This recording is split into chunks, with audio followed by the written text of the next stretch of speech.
उत्तर देने से बचते दिखाई दिए हैं। तो मेरा तो यही अनुरोध है कि विद्युत व्यवस्था सुचारू रूप से चले। आज डीपीयां काटी जा रही हैं गांव गांव में। जो हमारे गरीब किसान भाई हैं जो बिल नहीं चुका पाए हैं, अभी उनको उपार्जन का पैसा तक नहीं मिल पाया है। कईयों ने गेहूं बेचे हैं, चना बेचा है, मसूर बेची है, पेमेंट अभी तक नहीं हुआ है सरकार की तरफ से।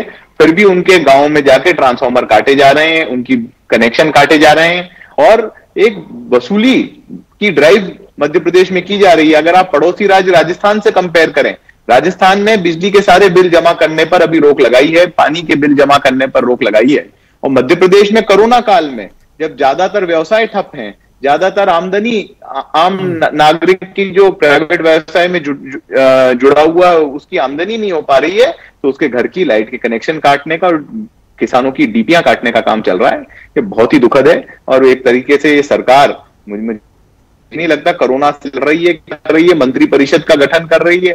मुझे तो कहीं कोरोना से लड़ती हुई भी नहीं दिखती है कि जिस प्रकार से सोशल डिस्टेंसिंग का पालन होना चाहिए, जिस प्रकार से नियम लागू होने चाहिए, जिस प्रकार से यहाँ पे हमारे लाखों हजारों मजदूर हमारे पूरा राज्य पार करके उत्तर प्रदेश गए हैं, उनको मूलभूत सुविधाएं दिलाने की बात की गई हो, तो कहीं पर भी ये सरकार सफल नहीं रही है। मुझे तो ये अपने राजनीतिक गुणाभाग करने में जवाब ले लेते हैं सर आपकी बात का जवाब। गोपाल जी बहुत जिम्मेदार लीडर हैं, बीजेपी के वरिष्ठ नेता भी हैं।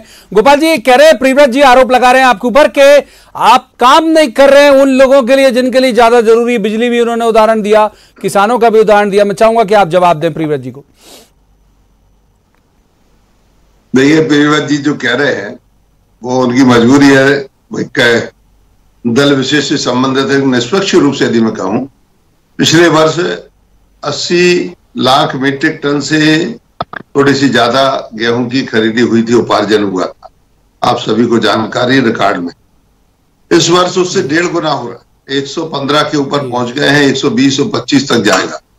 ऐसी स्थिति में बारदाने की समस्या थोड़ी आ रही है और भुगतान की भी समस्या आ रही है, क्योंकि एफसीआई के ऑन बिहाफ एनएएन खरीदी करता है और एनएएन के ऑन बिहाफ सोसाइटीज खरीदी करती हैं, खरीदी केंद्र होते हैं। इस कारण से थोड़ी बहुत समस्या भुगतान में विलंब की जरूर आ रही है, लेकिन ऐसा नहीं है, क्योंकि भारत सरकार इसमें गारंटर होती है और इस कारण से भुगतान तो होगा ही। इसमें कोई, मैं मान के चलता हूं कि दिक्कत की बात ही नंबर 1।